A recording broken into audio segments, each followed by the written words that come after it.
Mr. Deputy Speaker, can I take the next three questions together, please? Yes, please carry on. The members asked about two separate cases of fraudulent claims. They were unrelated and of different natures. In the first case, more than 4,400 individuals were found to have made false SkillsFuture credit claims within a very short period last year, amounting to over $2 million. The fraudulent claims were made by individuals who did not attend any training but falsely claimed to have done so. They acted largely on their own accord, prompted by a viral WhatsApp message. As at December, over 90% of these individuals have either made full payment or have made arrangements for installment payments. Those who did not respond will be blacklisted for all future SkillsFuture grant claims until they have repaid. We will also not rule out further legal and enforcement actions. Arising from that episode, SSG, or SkillsFuture Singapore, has reviewed the claim processes for SkillsFuture credit. Individuals can no longer be directly reimbursed by SSG for use of SkillsFuture credit. This has already been implemented. Instead, payments will be made to training providers who then reduce the course fees chargeable accordingly. This arrangement has significantly reduced the risk of false claims under SkillsFuture credit. At the same time, the claim process is still convenient and easy and has not affected the number of individuals using their SkillsFuture credit for training every month. The second case involves $40 million of fraudulent claims. It did not involve SkillsFuture credit or new SkillsFuture programs. Instead, the fraudulent claims were for training grants drawn from the Skills Development Fund, or SDF. The SDF was established in 1979 to support the training and retraining of workers and workforce upgrading programs, and is built up through levies collected from employers. It is therefore a scheme that has been around for many, many years. From its preliminary investigations, the police believes that a criminal syndicate was behind this. The syndicate operated an organized network that utilized business entities comprising employer companies and training providers to submit fraudulent claims. CPF documents provided by the syndicate listed employees that the police believe were fictitious. In short, this appeared to be an elaborate, conscious effort to cheat. These fraudulent claims were made in 2017, last year, and the majority made in October. When these irregular claims were detected, SSG immediately suspended all payments of grants to the relevant business entities and reported the case to the police. 5 persons have been charged with various offenses, each as engaging in a conspiracy to submit forged documents and concealing the benefits from criminal conduct. The police has also seized $6.7 million in cash and 11 kilograms of gold and frozen slightly more than $10 million in bank accounts. As investigations are ongoing, I'm unable to disclose more details about the case, but what is clear about the case is that it involves fraudulent claims amounting to a large quantum. This should not have been allowed to happen. While we cannot always prevent all forms of fraudulent activities, SSG should have detected this case much earlier, especially when it's so egregious and the amount involved so large. SSG's priorities are now as follows.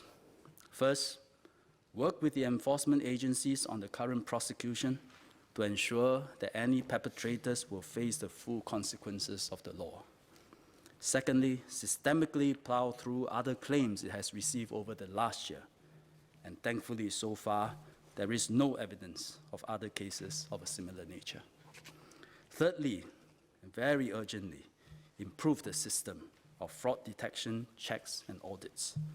SSG has formed an interagency process review task force overseen by its board and comprising members from the SSG management, the Accountant General's Department, Commercial Affairs Department, and the Ministry of Education. The task force is conducting a thorough review of how fraudulent cases happen and will evaluate the current fraud detection system and make recommendations to improve the system. Specifically, I've directed SSG to strengthen its fraud detection system through data analytics. Fraudsters who are going all out to cheat, they are getting more sophisticated in their plans, more elaborate. They will also evolve their approach. SSG's detection system must improve and become more sophisticated too. Through appropriate use of data analytics and drawing on data across government agencies, we can better detect false claims without significantly affecting genuine employers applying for training grants to upgrade the skill of their workers. SSG is currently getting help from both private sector consultants as well as government GovTech to get this done. It has restructured and strengthened the fraud detection and audit team. SSG has started implementing some of these measures manually and will progressively automate and systemize them. By Q3 this year, we will have a good and effective data analytics system in place. In response to Mr. Zaki Mohammed's question, as of now, no staff members have been disciplined or suspended arising from the latest fraud case, as there has been no evidence of wrongdoing by any staff member thus far. But SSG will take necessary management measures to remedy this weakness in fraud detection capability. We must also take the real culprits to task, send a strong deterrent signal so that SkillsFuture continues to serve the working people of Singapore. We cannot afford a repeat of fraudulent claims of such egregious nature and of such scale. SSG will do a thorough review and rectify any shortcomings in grant administration that it may have.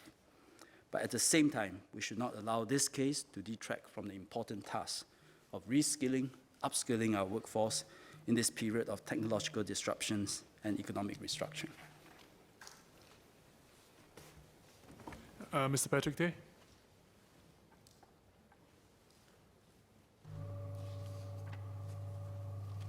I thank Minister for the answer and response. I think Minister agrees that because of the large amount of public funds involved, measures to prevent such occurrences from happening in the future.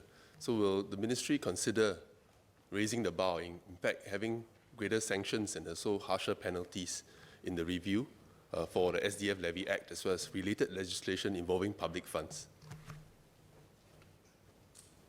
This will clearly come under the penal code. Of course, administratively, we have in the process, if the member remember, when we set up SSG, we enacted the SSG Act, we have provided for higher penalties. But this case of such egregious nature will have to come under the penal code. Engineer Lee Biwa. Thank you, sir. I have one supplementary question. I received feedback from residents that very often they were falsely told that SkillsFuture credit will expire, for example, and some they were being told that they need to take further courses in order for their certificate to be valid. So I would like to ask Minister whether is there any plan to make the reporting of such service provider more easier? For example, is there a hotline set up for residents to report such service providers? Thank you. Thank you, the member, for the suggestion. We'll definitely consider having such a hotline. I believe a hotline to SSG does exist, but maybe we have to make it more widely known. And you can assure your residents that SkillsFuture credit do not expire. Mr. Zaki Mohammed. Well, I welcome Minister's approach and strategies to combat such scams in future. Bearing in mind that this may also mean tightening of the processes, how do you balance not having to make it more onerous for employees to claim? And secondly, given that 40 million was involved in the scams, how does this affect the performance and results that SkillsFuture had earlier reported? I mean, are you taking out some of the old numbers and re-reporting? Thank you. No, we can't count those numbers as training. That would not be honest. In any case, training numbers is not really the full outcome of what SkillsFuture tried to achieve. We work closely with MOM, and in fact, the Adapt and Grow numbers, drawing on SkillsFuture funding and programs, actually they are much more important. So we always outcomes are one thing, KPIs are one thing, but understand the spirit of what we are trying to do and the real ground impact of what we want to do. How to make it not onerous? I think that's an excellent clarification.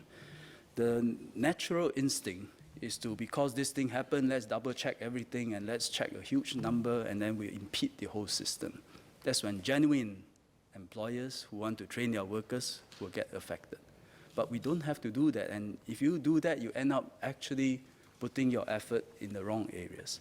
What we want to do is really, through data analytics, we can work out the pattern of cheating, and we can detect them much better. And that pattern of cheating has to keep on evolving, because they are evolving too. And we can do that well, and we must do that well. We do not overburden employers. And I think we can both improve the audit and fraud detection system while not overburdening employers. Bottom line is this: the system has a big capability gap today. This could have been prevented, it should have been prevented, and we'll take the necessary actions to remedy this. Ms. Sun. Thank you, Minister. I have two questions. Will GovTech be involved in the move to use data analytics to prevent fraudulent claims? And secondly, what are the terms of reference for the interagency task force, and will they be making their findings public? Thank you. First question answer is yes, GovTech is involved. In fact, beyond GovTech, we are also inviting private sector expertise to help us in this work. Secondly, I don't have the terms of reference with me, but essentially is to first review the entire circumstances of the fraud case, how it happened. Secondly, what are the gaps in our system today that led to us unable to detect this and detect it so late. And third, implement the measures. And fourth, to really take a hard look at the whole structure, whole system, and what are the changes we need to do, including personnel, including organization reporting lines. And so it will be a comprehensive review. And I'm sure if the members file a question, I'll be happy to report on the findings of the task force.